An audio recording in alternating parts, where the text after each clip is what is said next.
You won't believe how something as sweet and harmless as jam opened my eyes to a hidden truth in the UK food industry. It was a quiet Sunday morning in London. Rain tapped softly against the kitchen window, the kettle was boiling, and I was craving a simple comfort breakfast, toast with strawberry jam. Nothing fancy, just bread, butter, and sweetness. I opened a brand new jar of jam I had picked up from a local store. The label looked perfect, made with real fruit. Traditional British recipe, rich, thick, and delicious. The color was bright, almost too bright. I spread it on toast and took a bite. Something was wrong. The sweetness hit instantly sharp, artificial, overpowering. There was barely any fruit taste. The texture felt more like flavored syrup than jam. And then came the aftertaste, a strange chemical bitterness that stayed on my tongue. At first, I laughed it off. Maybe it's just not my taste, I told myself. But curiosity kicked in. I turned the jar around and read the ingredients. Carefully. Sugar. Glucose syrup. Artificial flavoring. Color additives. Fruit content, less than 35%.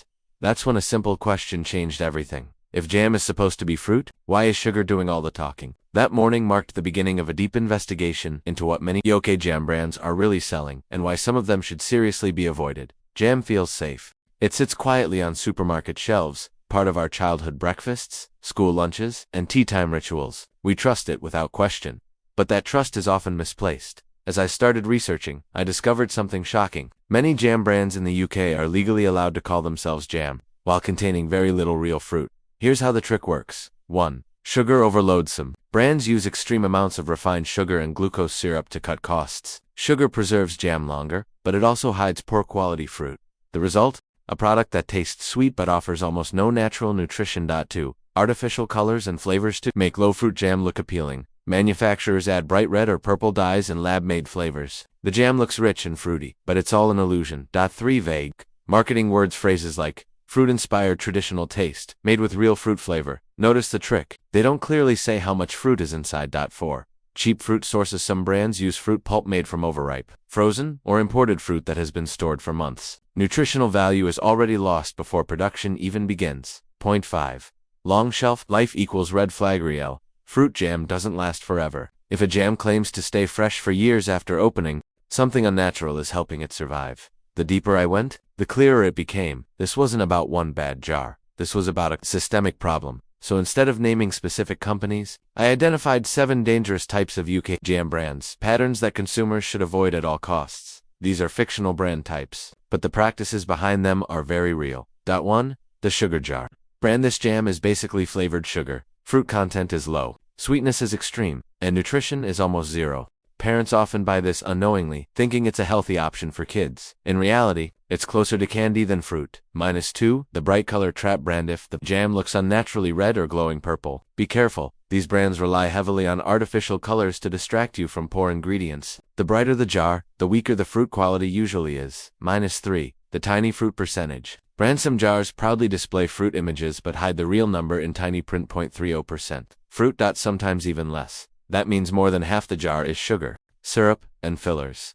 -4. The fake homemade brand. Rustic labels, handwritten style fonts, words like farm style or traditional, but behind the scenes, mass production, factory-made batches, and zero connection to any farm. Marketing sells nostalgia, not honesty. -5. The ultra-cheap brand. If a large jar of jam costs less than bottled water, ask yourself why. Low price often means low quality, fruit excess, sugar heavy, preservatives. Cheap jam saves money today but costs health tomorrow. -6. The diet deception.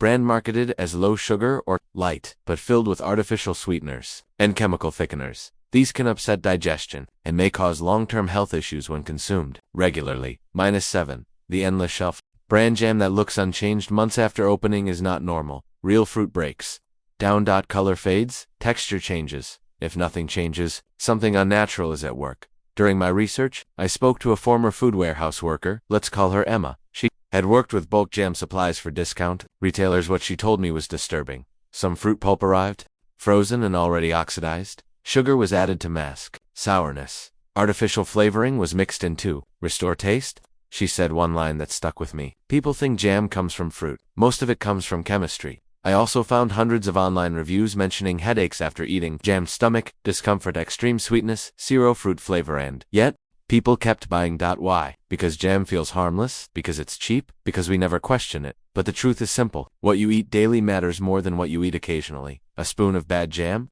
Every morning adds up, after weeks of research. Here are 7 golden rules to protect yourself and your family. 1. Check fruit percentage. Anything below 50% fruit should raise concern. 2. Read the ingredient list. If sugar or glucose syrup is listed first, avoid it. 3. Avoid artificial colors. Real fruit doesn't need neon colors. 4. Shorter shelf life is better, means fewer preservatives. 5. Don't trust fancy words, trust numbers, not marketing. 6. Tastes matters. If it tastes like candy, it's not jam. 7. Pay a fair price. Good ingredients cost money. Cheap jam cuts corners. Final message to VAWRSDs. Story isn't about fear, it's about awareness. Jam should nourish, not deceive. Sweetness should come from fruit, not factories. The next time you open a jar, remember this. People judge jam by taste, but safety lives in the ingredients. If this story opened your eyes, share it. Someone's breakfast and health might depend on it. I thought the story ended after I uploaded part 1, but then the comments started coming in. Hundreds of them. After watching your video, I checked my jam jar. It's 28% fruit. My child gets headaches after breakfast. Could this be why? I work in a supermarket. You're only telling half the truth. That last comment stopped me cold. Half the truth? I replied instantly, and what followed took this investigation to a completely new level. Because while part 1 exposed what's inside the jar, part 2 exposes how those jars reach your kitchen, and why the worst ones survive. Here's something most people don't know. In the UK, a product can legally be sold as jam, even if it barely resembles real fruit jam. Why? Because of legal loopholes. 1. Minimum standards, not quality standards. Food laws focus on safety, not nutrition. As long as the jam won't immediately harm you, it passes. High sugar, legal. Artificial colors, legal. Low fruit, still legal. 2. Serving size, tricks.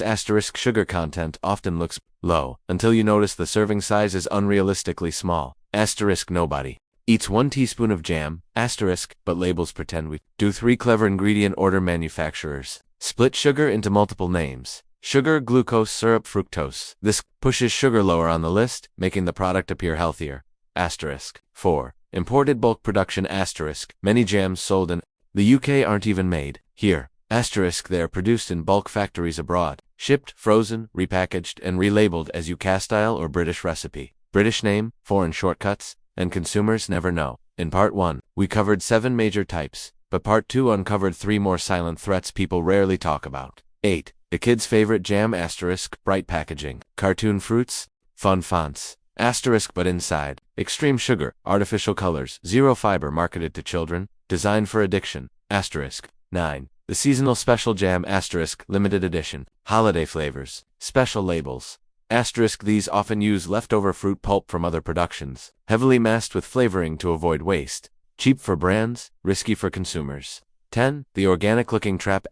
Brown lids, earthy colors, words like natural and pure, but natural is not a protected term. It means nothing. Legally, a former supermarket stock manager, let's call him Daniel, reached out after part 1. He told me something disturbing. Bad selling jam doesn't disappear. It gets rebranded, discounted, moved to lower shelves, pushed in bundle offers. Why? Because supermarkets make profit from volume, not quality. Daniel said.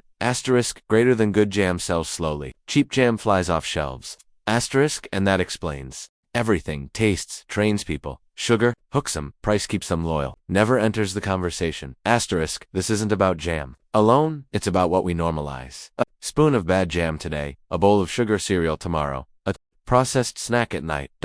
Slow damage, daily damage, no headlines, no alarms, just habits. Final rules to remember. If fruit isn't the main ingredient, it's not jam. If it tastes like candy, it's not food. If it's suspiciously cheap, someone paid the price, and it wasn't the brand. Closing message, powerful and shareable. People say, it's just jam. But that's how bad food survives, by being ignored. People judge jam by sweetness. Truth hides in the ingredients.